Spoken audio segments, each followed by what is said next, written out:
All right, 3, 2, 1, here we go. Hello and welcome to the Gonzo Experience. I am David Gonzo Amano here with another great episode of the Gonzo Experience podcast. Thank you so much for joining us. We have a new incredible episode every Wednesday morning. Glad you could join us for this one. Today I have on the show man after my own heart, because we're going to talk about workplace culture and maximizing culture for performance. His name is Jason Richmond. Jason, welcome to the Gonzo Experience. Thank you, David. It's a pleasure to be here. Appreciate the time today. Absolutely. Coming all the way from Saratoga Springs, Colorado. Is that correct? Colorado Springs. Colorado Springs. What did I say? Oh, you know what? How funny. I'm in New York State. We have Saratoga Springs. So yeah. You probably have heard of it. How funny. How funny. I'm in an upstate frame of mind here. So Jason, you are I love this on your bio. You are, it sounds so official. You're gonna have to like break this down for me. You are an authoritative culture change strategist. I like that. That sounds very, very like it's like you're the rocket scientist of your field, you know? Yeah.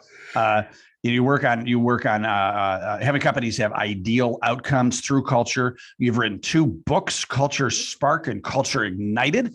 So we're going to talk about all that stuff. You're a man after my own heart. Through my companies through the years, I've always put culture first. I believe if you get that right, everything else ripples to the customers, to the vendors, to everything else. We're here in Rochester, New York, where you may have heard of Wegmans, your grocery store, Wegmans Food Markets.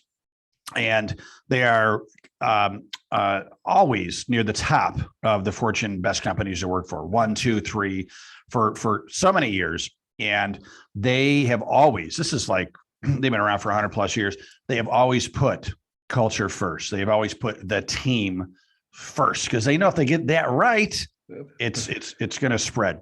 And, and so much that, when someone gets promoted to be like, cheese manager. And if you've been at Wegmans, their cheese shop is it's incredible. Like, 5-year-old caved ripened cheese for $30 a pound, and we buy it. But they send the manager to like, Italy or France for training. Yeah. Of course they come back passionate so that they can sell you this cave ripened cheese. Right. Yep. So some people say, oh no, customers first. I'm with you where I believe it's, the culture first, the employees first, the team first, as I like to call it. And then that ripples, but enough. So tell me how you are, and I got to read this again here, an authoritative culture change strategist, Jason. That sounds awesome. Well, David, first of all, I've got a team of experts that have years. We got over 100 years of hands-on experience working with organizations from startups to Fortune 100s in working with people, the development of people, the leadership ranks within organizations on how to lead people, how to tap into the untapped potential of people. So a lot of it just comes from my own personal passion of traveling the world, living abroad, absorbing and being a cultural sponge, but also having a team of people around me that have, like I said, years and years and years of experience in regards to in cultural engagements within organizations and how we lead, how we communicate, how we touch them, how do we inspire them, those types of things. It's all built over a 30-year span of experience in doing this on a daily basis. That's great. That's great. But I think one of the biggest benefits, David, is that, the best practices you learn from working with an organization, you can duplicate those best practices. You talked about Wegmans, and I often quote the CEO of Trader Joe's. He said there's hundreds of companies out there that do exactly what we do, but there is not one of them that'll do it the way we do it. And when you peel the onion back, that's what culture is. It's how we work. It's the DNA of our organization. I agree completely. Yeah, and it's funny.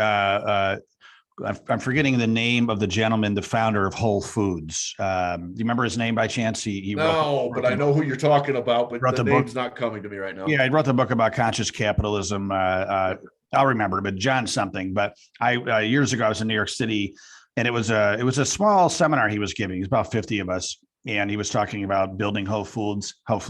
And I said, at the end, I raised my hand and I asked a question. He goes, I said, I'm from Rochester, New York. What do you think I'm going to ask about? And he goes, I think you're going to ask about our very worthy competitor, Wegmans. Yeah. And I said, yeah, I'm wondering what you think of them. And, listen, it's definitely a major competitor wherever they're in the same market. And he was like, they're great. He's like, they do amazing things. I learned from them. And he had like great mutual respect. That's when you know you're doing something right. When even your competitors like, you know what, I got to tell you, they're beating our pants off in some markets, but God, I respect them. Like a Buffalo Bills fan for many, many years, I am. And Tom Brady, when he was with the Patriots, how many years in a row did he kick our butts? So you're like, I can't stand that guy, but wow, do I respect him? Yeah, no kidding. I think one of the things we pride ourselves on is that, we're not a typical consulting company that you pay gobs and gobs of money to come in and do this type of work for you. Ideal Outcomes is really an organization that, puts together tools and resources and guides and really puts the ownership in leadership's hands. You talk about takeaways and boy, where do I start? I've got some business challenges and they probably have culture components. You'd be amazed at how many companies we work with that cannot put their finger on the type of culture they want, whether that be employee centric or customer centric or business metric driven, or, that's the starting point, David, is get in a room with key influencers and try to really define what type of culture you want within your walls. And now outside of your walls in a hybrid workforce, of course, right? But the same exercise happens, really digging deep and painting a picture of this is what I want our culture to look like. That's not something that organizations need to go out and pay gobs and gobs of money for to have done, but it takes a discipline to have a psychologically safe environment to have those open dialogues to create that picture. Yeah. That's super fantastic stuff. And I love that you've really, especially with your two books, which I want you to get into a little bit, you've made it into less of a, feel good woo woo thing and more of a science, which it is. If it's done right, it's not something that, and listen, if we could also have a nice culture, that'd be great. No. That, like you said, is the DNA, right? And I remember the name. Actually, I looked it up on my phone. I didn't remember anything. The founder of Whole Foods' name is John McKay. There we go. So, yeah. For those of you, he wrote a book called Conscious Capitalism, I believe, right? And an incredible guy. So.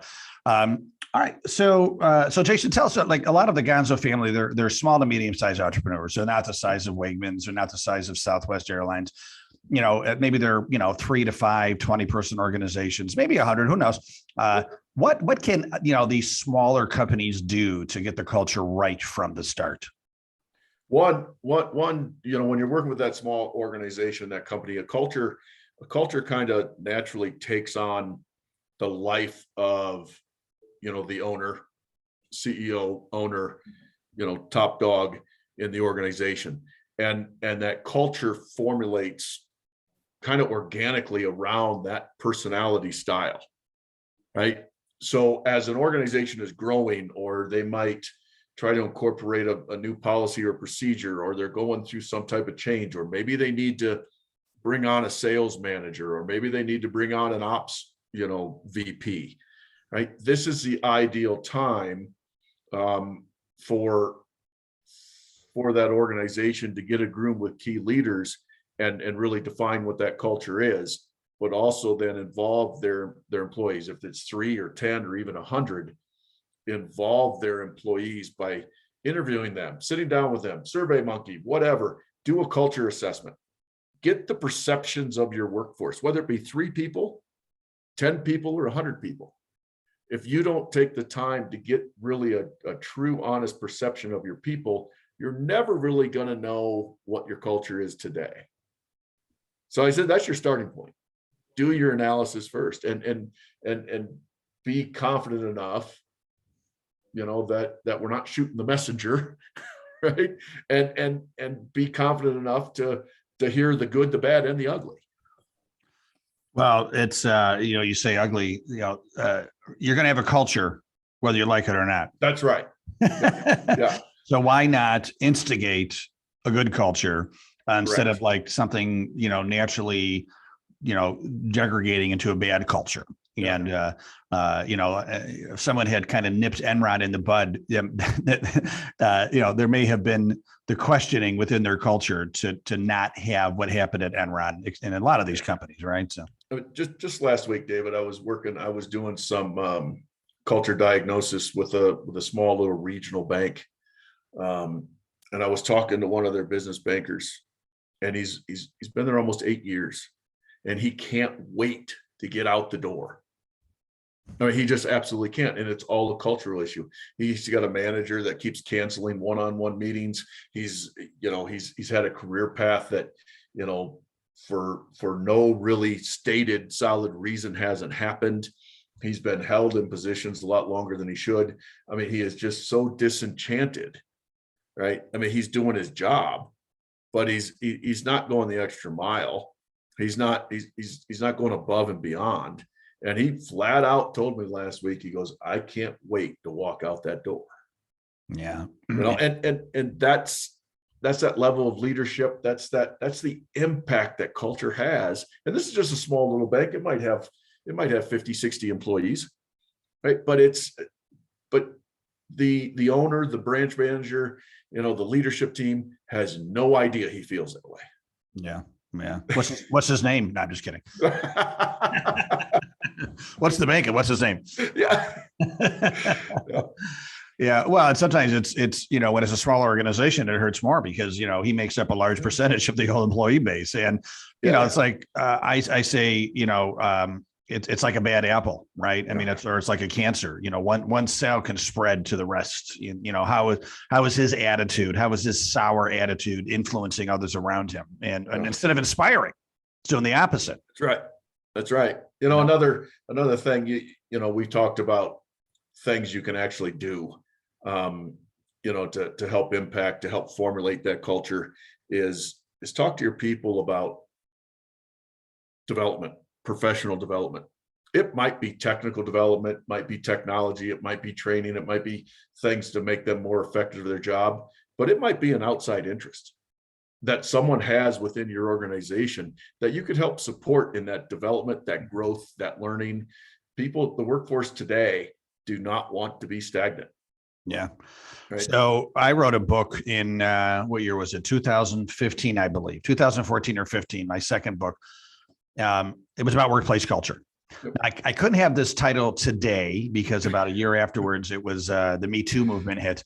But anybody that knows me knows that I try to inject humor into whatever I do. So the book was called Make Love in the Workplace. And it was all about, it was rated G, and it was all workplace culture strategies. I did a TEDx talk about it of the same title as well. And one of the things I talk about is what you're mentioning, is empowering people outside of work. And one of the things that we implemented, I had a company for about 20 years called Next Step U, and it was a publishing company for high school students.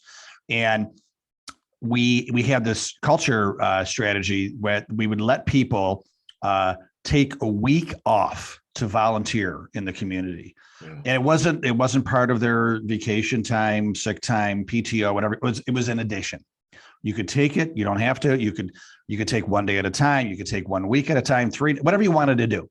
Yeah. And it was all about volunteering in the community, and we empowered you by giving you that free time to do that. And I got to tell you, it was like one of the most popular strategies, or policies that we had, especially with our younger people who really enjoy volunteering. And so we continue to do that right up until I sold the company. So that there's something right there that everybody can take is, let your team, give them a week off or whatever amount of time that you want to go into the community and volunteer and empower them and support them to be able to do that. Yeah. And that's the payback to you from an owner of an organization. The perception it builds, right? The community, being a community citizen like that, the message that's sending to your marketplace is going to pay so much more than, that person's week's time in the office. Yeah. It's going to attract great talent. It's going to keep great talent. Great suggestion. I mean, it's fantastic. Yeah. So tell us about your books. You have two books, right? And when did they Yeah. come out? And why should people buy them? How's that sound? Okay.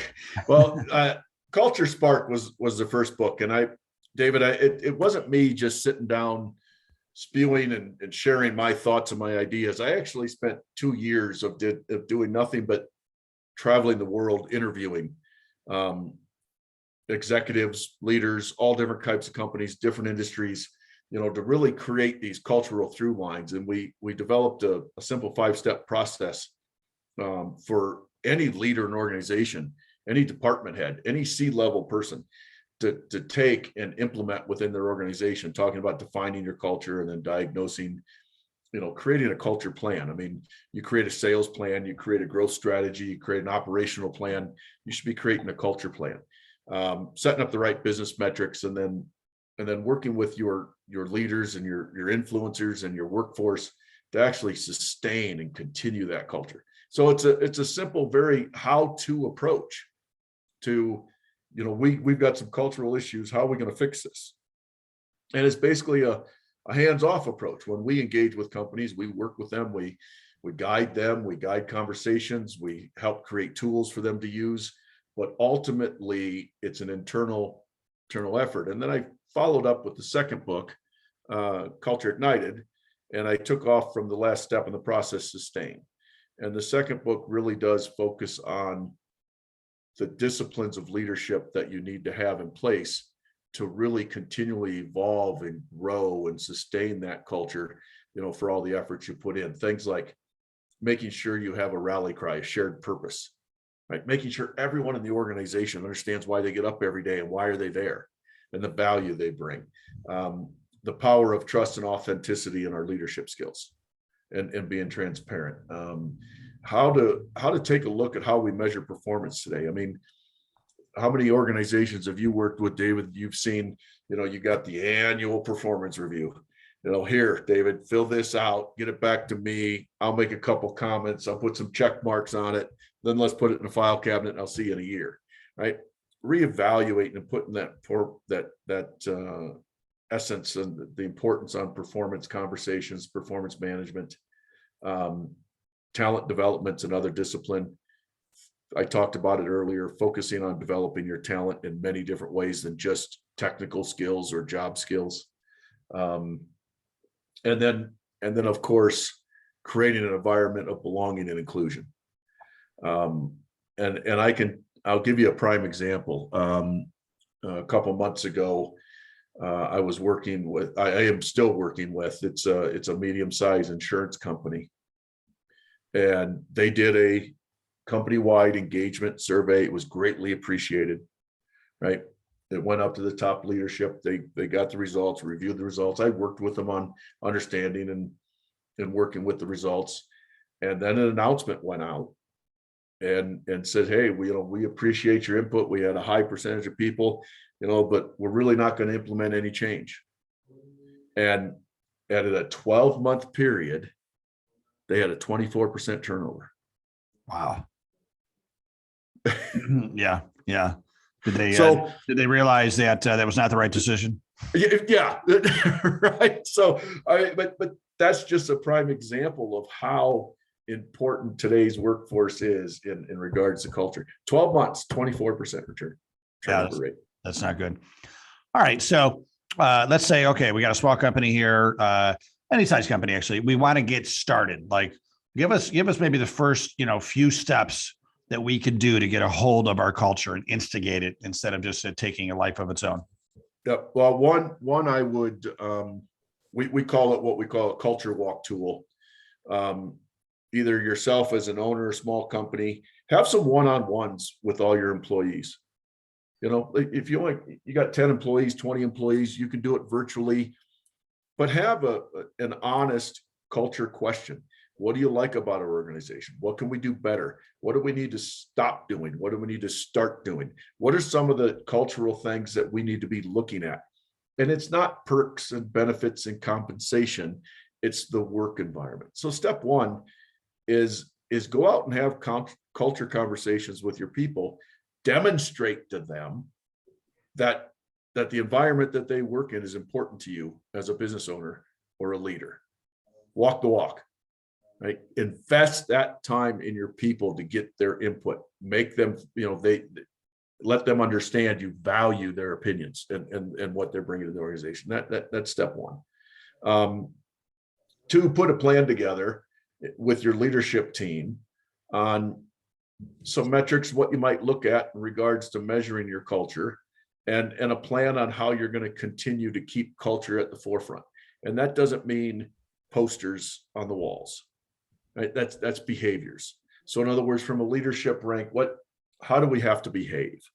We know what we have to accomplish, right? We know what we have to get done, but come as a group, a leadership group, and commit to, don't let your ego get in the way. And how do we want to lead? What leadership style do we need in place? And then I would say a third piece to take right away is focus a little bit on developing your people. Invest a little bit in your people in continuing education, training. We're coming out of one of the biggest business crises that I've ever seen in my lifetime, right? And one of the things that just came to a halt was employee development, right? The investment in my people, right? We threw them we threw all the employees into a tornado, and it's like, we got to figure this stuff out. We're not investing in you. We got to get it done. We're doing more with less. You got to work more hours. You got to have a higher output, right? Coming out of this, let's take this crisis and make it an opportunity, and find out ways to invest in them, in their development. In other words, demonstrate, give something back to them. They stuck with you through a very turbulent time. Let's recognize and reward that for them. So those are some 2 or 3 things that, any owner, leader, manager could take upon themselves, and it has to come down with communicate and transparency and building trust. Yeah, that's terrific. Thank you. You talked about performance reviews, which most of them just plain suck, right? Like, right. I mean, let's be honest, right? Like here's what you could be doing better, blah, blah, blah. Yeah. When I had my company there with a lot of employees, I said, here's what you're doing really good. And let's create a plan so that you do it really outstanding, right? Yep. Like take it from good to great, right? Yeah, Great to outstanding. Focus on the strengths. Yeah.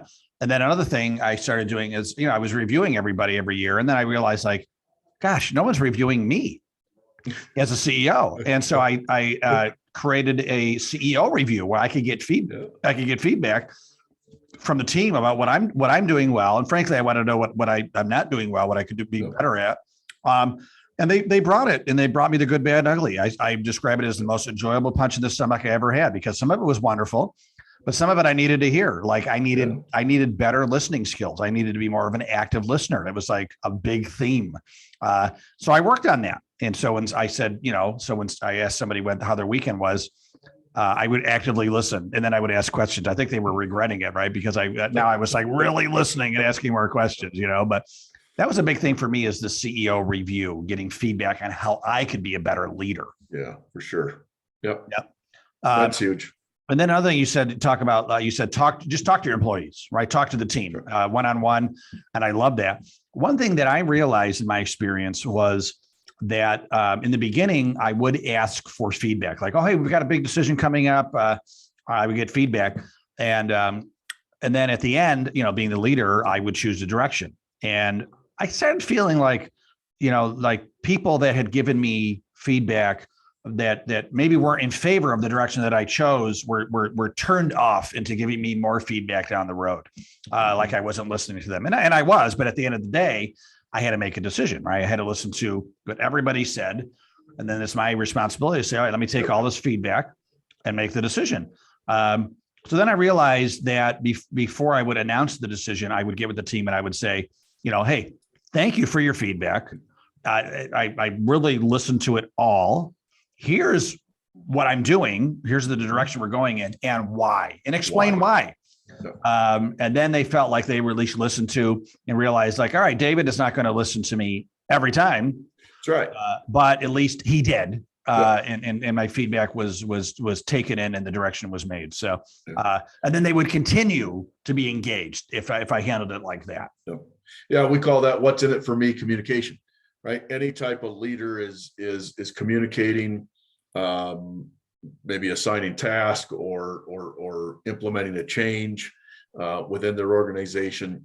A part of that communication should always be what's in it for me, what's in it for them, right? And when you're communicating that type of thing, how does this benefit or what's the value to the recipient of that communication?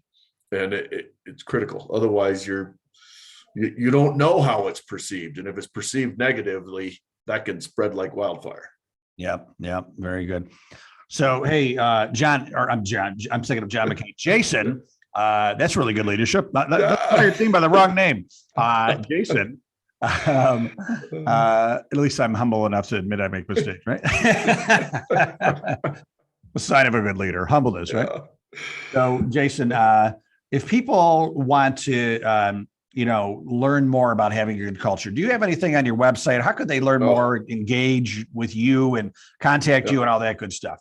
Our website is it's a resource website. It's got things from blogs to podcasts to resources, tools, downloadable tools, action items, templates, examples. It's idealoutcomesinc.com. There is also a link on that website to what we call the One Advantage, which is a business professional leadership peer group where we gather, and there's cultural learnings, cultural online programs, things like that going on all the time. So it's peer groups from all different industries that come together and talk about culture. It's a virtual social group. LinkedIn, either Jason Richmond's LinkedIn or Ideal Outcomes LinkedIn is another way to stay connected and to get updated. But the website is a living, breathing, holding cell for all kinds of different cultural resources that they could download, pick up, apply, and run with it. Fantastic. Well, Jason Richmond, thank you so much for sharing your insights and sharing your heartbeats with us today. We truly appreciate it. As always, if anybody wants a personal intro to Jason, be happy to do that. Just email me at david@davidmamano.com, and I will connect you with this culture legend himself. And really appreciate your time, and I wish you continued massive success. Thank you, David, and thank you, listeners. I certainly appreciated our time today. It was a lot of fun. Absolutely. And as always, everybody, thank you for listening. Gonzo family, appreciate you. Make sure to like us, love us, share us, all that good stuff. If you know somebody that would enjoy this podcast, please pass it on. Thanks again, everybody. Make sure to have a great day. And of course, make sure to stay awesome.